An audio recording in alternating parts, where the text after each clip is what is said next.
Dios les bendiga. El día de hoy vamos a leer Mateo capítulo número 9, recordando las preguntas de interpretación.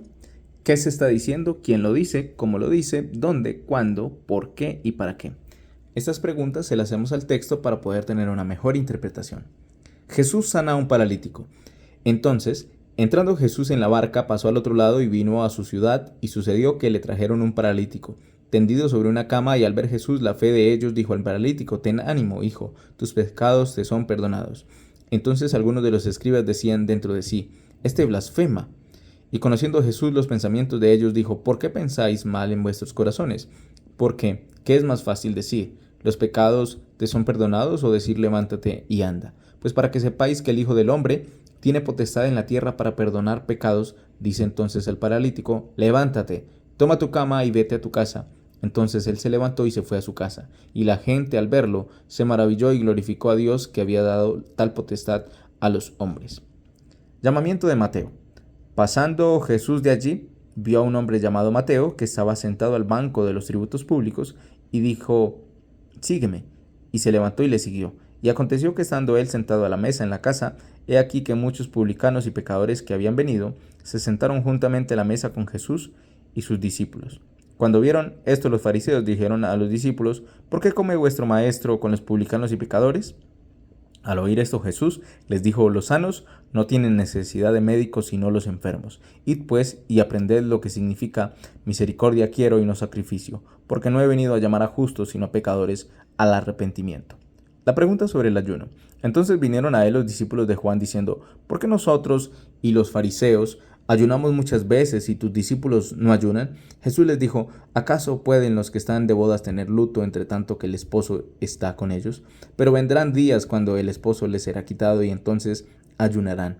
Nadie pone remiendo de paño nuevo en vestido viejo, porque el tal remiendo tira del vestido y se hace peor la rotura. Ni echan vino nuevo en odres viejos, de otra manera los odres se rompen y el vino se derrama y los odres se pierden, pero echan el vino nuevo en odres nuevo, y lo uno y lo otro se conservan juntamente. La hija de Jairo y la mujer que tocó el manto de Jesús. Mientras él les decía estas cosas, vino un hombre principal y se postró ante él diciendo: Mi hija acaba de morir, mas ven y pon tu mano sobre ella y vivirá. Y se levantó Jesús y le siguió con sus discípulos, y aquí una mujer enferma de flujo de sangre desde hacía 12 años se le acercó por detrás y tocó el borde de su manto, porque decía dentro de sí: Si tocare solamente su manto, seré salva. Pero Jesús, volviéndose y mirándola, dijo: Ten ánimo, hija, tu fe te ha salvado. Y la mujer fue salva desde aquella hora.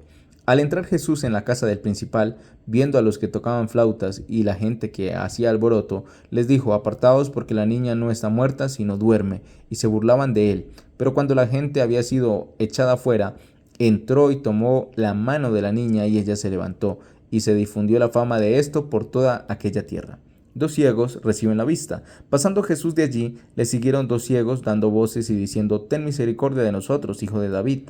Y llegando a la casa, vinieron a él los ciegos y les dijo: ¿Creéis que puedo hacer esto? Ellos dijeron: Sí, Señor. Entonces les tocó los ojos, diciendo: Conforme a vuestra fe os sea hecho. Y los ojos de ellos fueron abiertos, y Jesús les encargó rigurosamente, diciendo: Mirad que nadie lo sepa.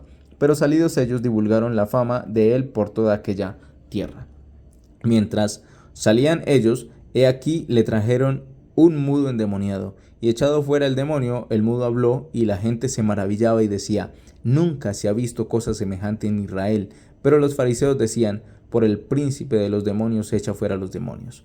Recorría Jesús todas las ciudades y aldeas, enseñando en las sinagogas de ellos, y predicando el evangelio del reino, y sanando toda enfermedad y toda dolencia en el pueblo.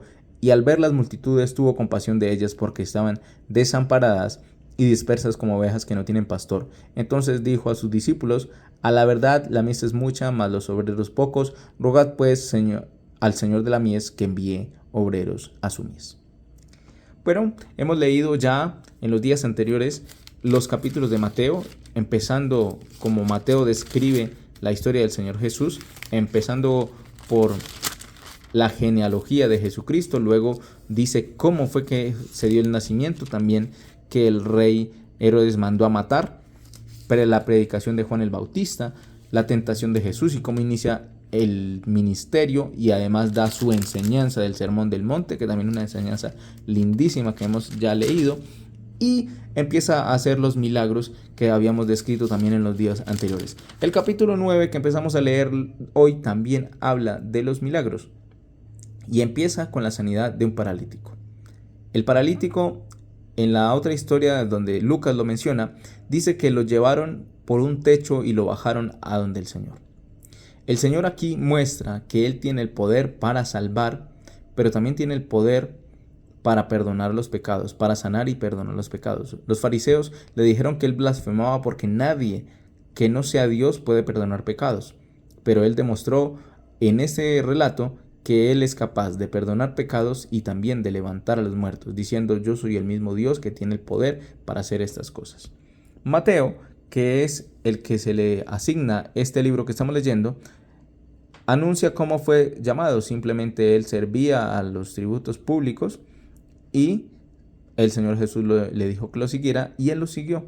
Mateo era uno de los odiados porque el contexto de Israel en el tiempo en el que el Señor Jesús estuvo en la tierra, es que Israel estaba en manos de los romanos y los romanos tenían a personas recaudando impuestos para Roma en los lugares y países donde ellos estaban gobernando. Entonces lo que hacían con los recaudadores de impuestos era, fuera que llevaran a personas romanas o tomaban a personas del mismo lugar. En este caso Mateo era una persona también israelita que había decidido servir al Imperio Romano recaudando impuestos. Por eso los recaudadores de impuestos eran muy odiados.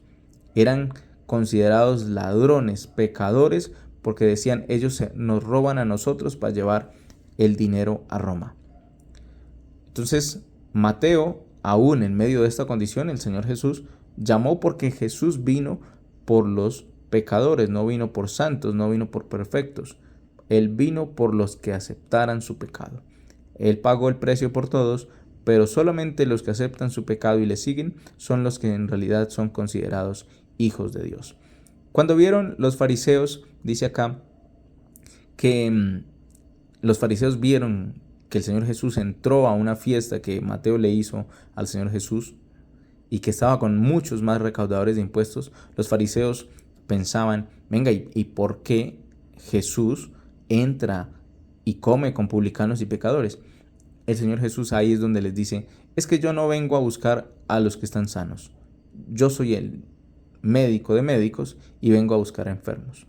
Así que cuando nosotros vayamos a la iglesia, tengamos en cuenta eso, que en la iglesia también vamos a encontrar personas que se equivocan, personas que aún están en un camino, que estamos en un camino, porque mientras estemos en esa vida, estamos en el camino de la perseverancia, en el camino de la perfección, porque en realidad somos los enfermos que vamos en búsqueda del gran médico. Y dice, el Señor les cita un pasaje del Antiguo Testamento a ellos: vayan y entiendan qué significa misericordia quiero y no sacrificio, porque ellos eran muy buenos haciendo sacrificios, eran muy buenos mostrándose lo que hacían, pero eran muy malos mostrando misericordia por el pecador.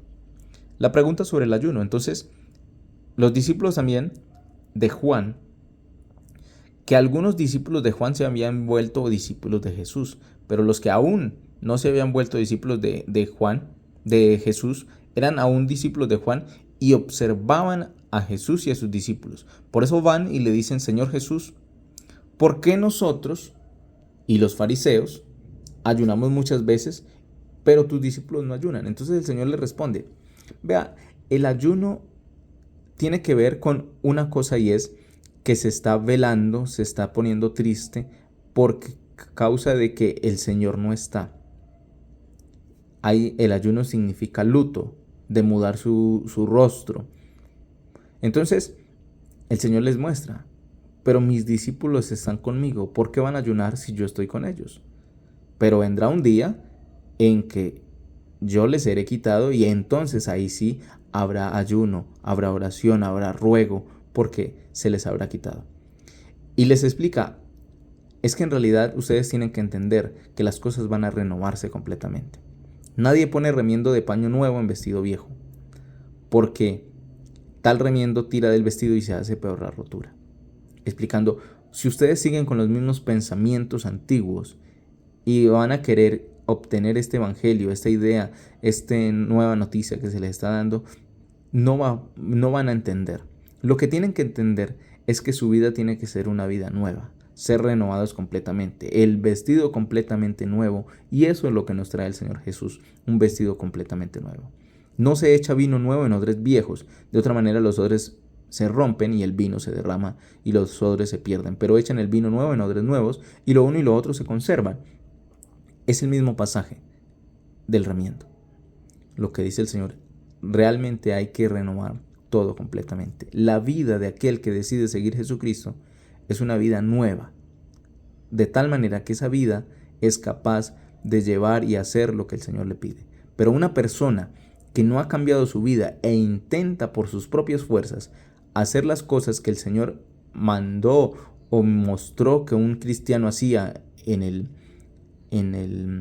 este libro, esa persona en realidad en última se va a quebrar porque en realidad no ha sido transformada. Y eso es lo que le muestra el Señor Jesucristo en esa lectura. Nosotros debemos ser transformados, renovados, ser nuevas criaturas. La persona vieja que vivía antes de conocer a Cristo debe morir en un sentido espiritual.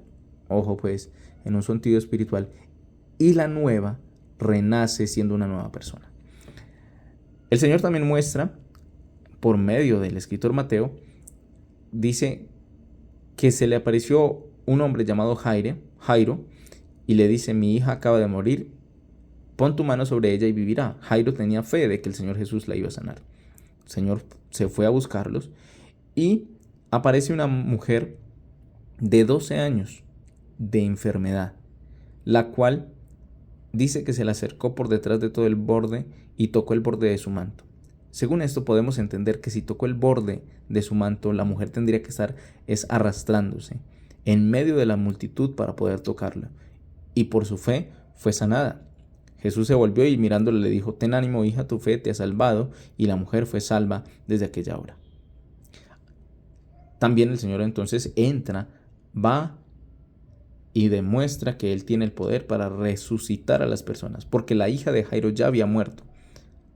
La gente se le burlaba, pero Él demostró que Él tenía el poder para resucitar aún así a los muertos. 2 ciegos también se le acercan al Señor Jesús diciéndole: Señor, ten misericordia de nosotros, hijo de David.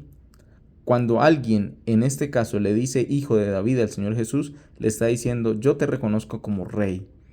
Porque la Biblia menciona que David iba a tener una descendencia de reyes y había un rey que había de venir bajo la descendencia de David, que sería el rey sobre todos. Entonces, cuando los ciegos le dicen hijo de David, le están diciendo: yo sé que usted es el rey de Israel y el rey de todo. El Señor los sana, pero les pide que no comuniquen mucho a esto. Sin embargo, ellos no hacen caso. Tal vez porque el Señor Jesucristo quería que no se difundiera que Él es el hijo de David, el rey, lo cual haría una persecución mucho más grande y tal vez no podría predicar su evangelio, cosa que igual de todas maneras sucedió. Había un hombre endemoniado, el cual el Señor sanó también, lo sanó completamente. Y los fariseos estaban diciendo algo muy crucial sobre esto y diciendo que el poder que tenía el Señor Jesús, por el cual echaba fuera demonios, era por el mismo demonio, por el príncipe de los demonios, por Satanás. Pero Jesucristo también, en otro lado de la Biblia, nos menciona que nadie puede estar del mismo lugar y ponerse en contra de sí mismo, porque en realidad se acabaría ese grupo.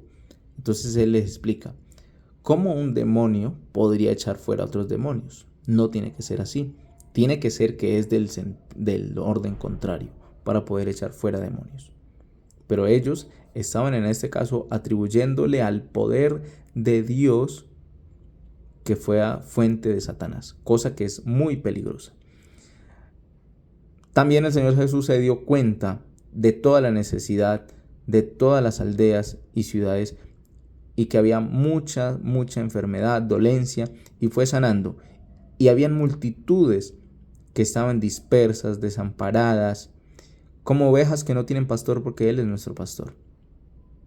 Entonces les dijo a los discípulos: a la verdad la mies es mucha, mas los obreros pocos. Rogad pues al Señor de la mies que envíe obreros a su mies. Así les dijo él que rogara a sus discípulos, y ellos mismos fueron los que fueron enviados. Más adelante lo leeremos también en otro pasaje de la Biblia aquí mismo, que ellos fueron mismos los que fueron enviados. Así que cuando roguemos al Señor de la mies que envíe obreros a su mies, también nosotros debemos estar dispuestos a ser parte de esos obreros. Así terminamos la lectura y los comentarios del capítulo 9. Dios te bendiga grandemente.